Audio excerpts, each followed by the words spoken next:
chers abonnés. Je suis très heureux aujourd'hui de vous annoncer que je vais introduire la partie arithmétique des mathématiques, programme terminal sciences mathématiques.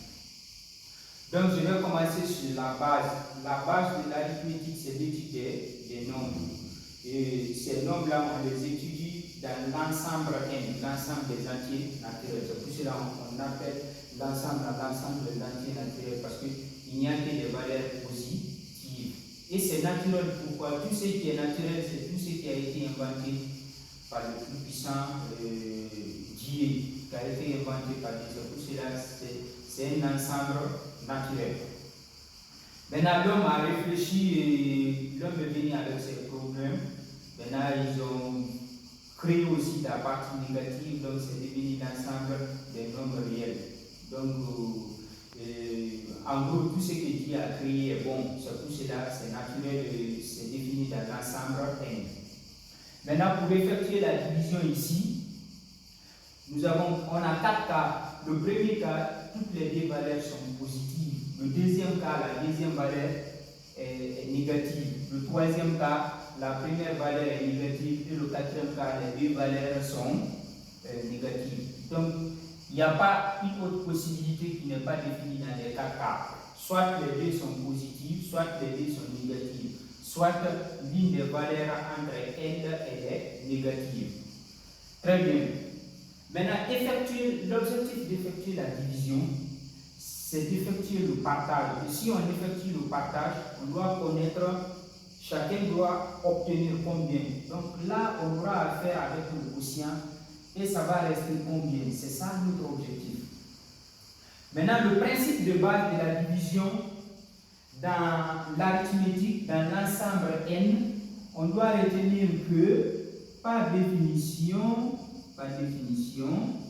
il est à retenir que 0 est inférieur ou égal à R, inférieur à la valeur absolue de B. Donc, ici, on doit connaître quoi? Le reste n'est jamais négatif. Le reste peut être égal à 0 ou bien positif, mais ce n'est jamais négatif selon l'intervalle. Et la valeur de B, ça c'est la valeur du diviseur. Parce qu'on a le dividende, on a le diviseur. Le diviseur, c'est la valeur qui vient diviser. Donc, je prends le premier cas. Petit a. On a dit A égale à 59 et B égale à 28. Donc, j'effectue l'opération 59 divisé par 28. Je vais essayer combien de fois? J'essaie 2 fois. 2 fois 8, ça fait 16. 16 au-dessus de 19. Ça va rester 3.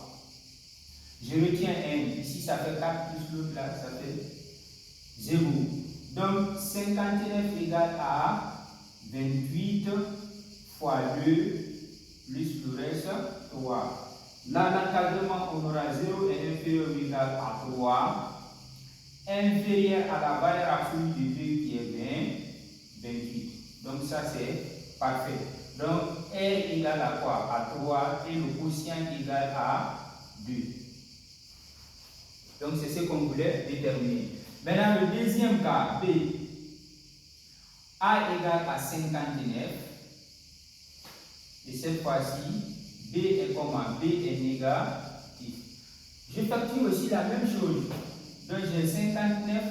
Je divise 59 par 28 d'abord, privé 2. Ici, moins. J'essaie 2 fois ici. Si ça fait 3. Donc, cela veut dire qu'on aura 59 égale à 28 fois 2 plus 3. Maintenant, qu'est-ce qu'on constate? On constate que quoi? Le diviseur est négatif. Maintenant, d'après la définition, le quotient peut être négatif, mais le reste n'est jamais négatif. Pour cela, qu'est-ce que je vais faire ici? Je dois créer le signe moins. Tandis qu'ici, quand je fais le produit, je dois avoir une valeur positive. Donc, je mets ici moins. Je mets ici moins parce que moins fois moins, ça donne plus. Donc, automatiquement, j'ai 59 est égal à moins 28 fois moins 2 plus 3. Et puis, c'est fini. Donc, le reste ici égal à 3, mais cette fois-ci, le quotient égal à moins 2.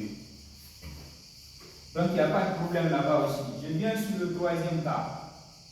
Le troisième cas, c'est A égale à moins 59 et B égale à B égale à 28. Toujours, j'effectue toujours la division privée du signe.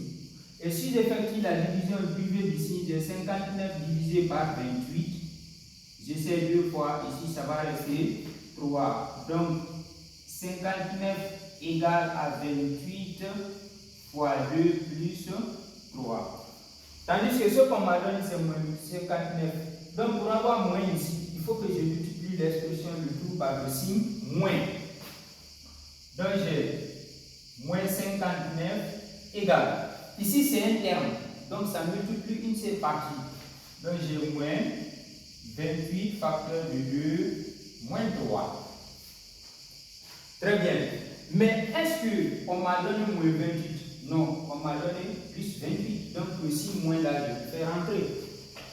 Donc j'ai moins 59 est égal à 28 facteur de quoi? De moins 2 moins 3. Mais il y a un problème qui s'impose parce qu'on a dit que le reste n'est jamais négatif. Donc, et ici, on a moins 3. Donc, pour cela, on doit transformer moins 3 pour que ça donne une valeur positive. Et pour cela, qu'est-ce que je vous recommande? Je vous recommande d'ajouter la base, c'est-à-dire ajouter le divisé et retrancher le divisé. D'où l'importance du 0. 0 est très très important en mathématiques. Peut-être sauf pour ceux qui ont fait les sciences littéraires. Mais le 0 modifie la valeur. Donc c'est comme si ici j'ajoute 0. Donc j'ai moins 59 est égal à 28, moins 2, moins 3, plus 28, moins 28. Donc pourquoi j'ai commencé par plus 28? Parce que je vais obtenir un reste positif.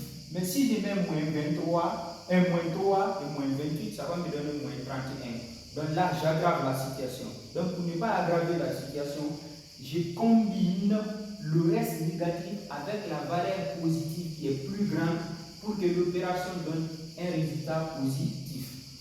Donc, j'ai moins 59 est égal, ici j'ai 28. Quand je factorise, ça va rester ici moins 2.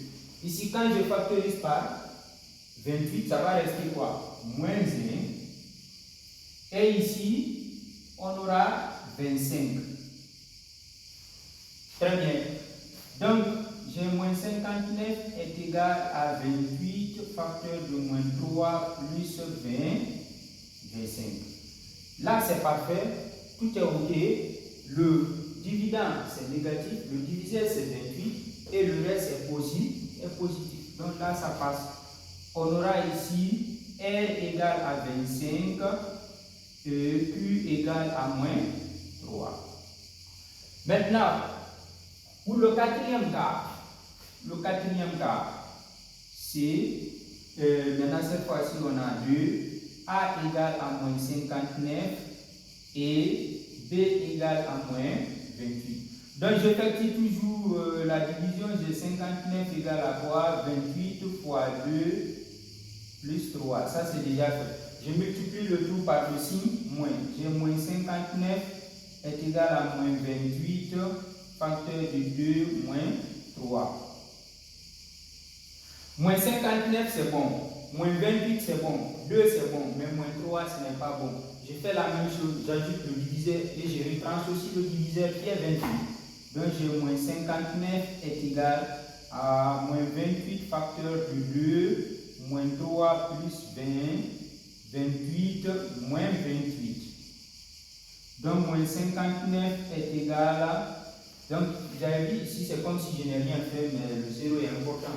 Je factorise par quoi? Je factorise cette fois-ci par moins 28. Donc, j'ai moins 28 facteur de 2. Ici, par moins 28, ça sera plus 1. Et ici, plus 20, 25. Donc, en gros, ici, R égale à quoi? À 25. Et le quotient égal à 3. Donc c'est ainsi prendre fin aussi des 4 cas pour mieux comprendre lorsque vous observez et que vous regardez très bien la vidéo, vous pouvez prendre des valeurs selon votre proposition et que vous appliquez aussi les mêmes règles qui ont été déployées pour traiter ces 4 cas. Donc, le premier cas qui te donne 2 valeurs, tu fais le deuxième cas aussi, le troisième cas et le quatrième cas. Donc, ça va vous donner déjà une culture qui va vous permettre de vous en sortir sur des exercices liés à cet exercice pareil qui a été proposé en arithmétique dès le début. Donc, merci beaucoup et je vous souhaite aussi bon courage dans l'apprentissage. Merci beaucoup, à la prochaine.